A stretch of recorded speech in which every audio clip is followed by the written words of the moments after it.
Hi, this is Granny, and we're going down another rabbit hole on volcanoes today. In the first episode of Volcanoes, I told you about friends who brought back a jar of ash from the Mount St. Helens eruption that was similar to a quart jar of peaches, but when they handed it to me, it was more like a huge rock. We also learned about the loudest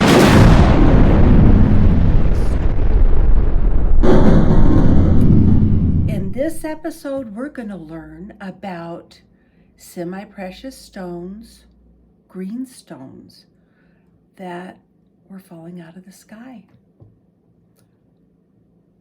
Have you ever heard of such a thing? Well, green stones aren't the only stones that come out of volcanoes. There are so many beautiful, precious, and semi-precious stones that are found in lava flow. And these stones are as colorful as the colors of the rainbow. These stones and diamonds can be found in colors and variations of these colors: red, yellow, orange, blue, green, purple, pink, even brown, in addition to the white or clear that we're so familiar with. Diamonds are created at 100 miles or more beneath the Earth's surface, at greater temperatures and pressures. All right, so to put that in context, if you were to imagine that if you were to travel through the Earth, from the surface on one side of the Earth, say the equator, to the other surface following the equator, but through rather than circumference of the Earth, that's just under 8,000 miles. But to go from the surface of the Earth to the core, or the very center of the Earth, that's just under 4,000 miles. Which isn't that far, because if we were to take a trip, we can travel that distance really in relatively no time. So I want you to look at the diagram and remember, in the first episode, what did the scientists believe that was found in the mantle of the Earth? So diamonds are brought from at least 100 miles beneath the surface of the Earth to the surface of the Earth through what is called volcanic pipes. Now, these are much different than lava flow. Volcanic pipes are very rare. Most volcanic pipes are remnants of ancient, deep volcanoes. And Kimberley Light is where most of these diamonds are found. Now, kimberlite is an igneous rock and a very rare variant of what is called peridotite. It is most commonly known to be where diamonds are found, and that name kimberlite comes from the town in South Africa called Kimberley. And Kimberley Mine lies 300% deeper than most volcanoes on the Earth. There are many beautiful, precious, and semi-precious stones found in lava. Well, news reports from Hawaii in June of 2018 stated that Hawaii's Kilauea volcano had been erupting for about a month, and residents were finding little green gems that had fallen out of the sky during the eruption. Now, the green gems are alveoline crystals, a common mineral found in Hawaii's lava flow. And when this mineral is jewelry quality, it's called peridot. According to the articles, when the volcano erupts, it blasts apart. And remember, back in the first episode, some of the reasons why there's an explosive volcano and an effusive. In this case, it was explosive. So when the volcano erupts, it blasts apart blasts apart the molten lava, allowing for the green opaline minerals to be separated from the rest of the melt or lava and falls as tiny green gems. Another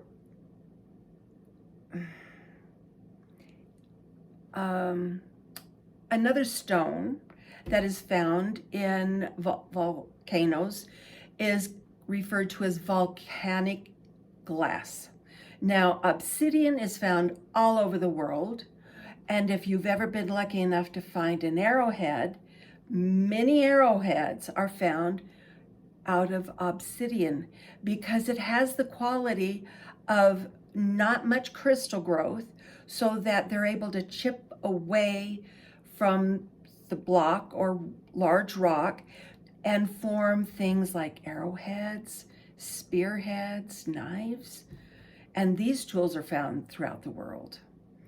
Another thing that it comes from volcanoes are minerals. And each of us should be taking some kind of mineral, whether it's in our food, or some people take vitamins that include minerals. If you were to do a search on YouTube, you'll come across a channel called Back to Eden. And the host is Paul Gotchi. And when people go to his house to survey his beautiful yard and garden and orchards, he will encourage people to leave the rocks in their gardens, because he said the minerals will leach from the rock and fertilize their plants. So rocks as natural fertilizers.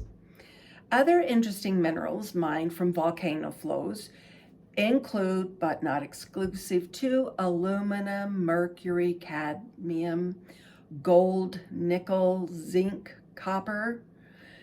I want you to go outside and get yourself a magnet and just drag it around in the dirt and see what gets attached to it.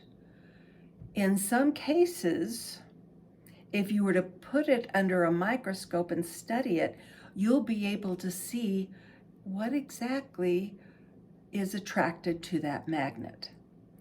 But, side note, not all minerals are magnetic. For instance, copper, aluminum, gold aren't magnetic. But not all rocks or dirt are minerals. Some are fossils.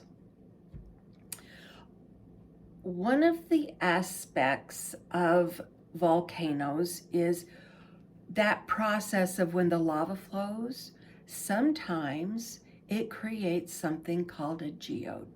Now, over the years, geologists have theorized, and a theory is they haven't been able to prove it absolutely. But one of the theories is geodes are created through the process of fossilization, sedimentation, and volcanic activity. All right, so it would be curious if any of you are ever near the western desert of Utah. You can go out there and discover amazing fossils in addition to semi-precious stones. I've only heard of semi-precious stones out there. Or if you go to Vernal, you'll be able to see all kinds of fossils from prehistoric times. I believe there's even a shark that lived in Lake Bonneville before it became Lake Bonneville, and it was a shark, and it's called Utah blah blah blah shark, and it's huge. Anyway, so you can go out there and look at fossils. All right, let's go back to geodes. Geodes are wonderful. They're fascinating.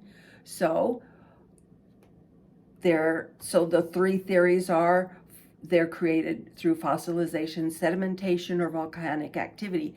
And when they are created and the origins is a volcanic flow, these are the most sought after because of the colors and variations. So the theory goes that these are formed and found in areas where there is volcanic activity. they believe that as the volcano erupts and the lava flows and kind of gets deposited into the cracks of the earth. And as time passes, the lava cools and solidifies. So the lava contains several minerals amongst those that have been mentioned previously, but also minerals such as agate, quartz, we've all heard of quartz, watches, opals, all kinds of stuff. All right, well, sometimes there's gases trapped inside of the lava flow. As the lava solidifies, the trapped gas gets released, leaving behind minerals. And the minerals create crystals. And thus, the crystal growth creates these amazing geodes. But sometimes, and again, there's theories associated with it, and I'm not going to go down that rabbit hole right now, but the largest crystal ever found was found in the Etta mine. It is now a ghost town in South Dakota. It was 47 feet long, a crystal, 3 to 5 inches thick, and weighed 90 tons. These particular crystals are called spodumene crystal, and then also known as lithium aluminum in silicate. And that first word, lithium, go down the rabbit hole of lithium. Not only is it a source of batteries, think of all the batteries that are created that have the name lithium, but there's all kinds of uses for lithium, and I'll leave you to go down that rabbit hole. Some of the world's largest crystals can be found in what's called the Giant Crystal Cave in Neca, Mexico. And here's a beautiful picture of it. You can go down that rabbit hole and notice the little people, and they're not little, but the people in the picture are in red because they have to be in protective suits. But that gives you an idea of how huge these crystals are. Anyway, so in my next episode, we're going to discover that there are 2 North Poles. But then which one is where Santa is? Oh no. Please like and subscribe if you enjoy this video, and join me next Thursday for another adventure when Granny goes down the rabbit hole.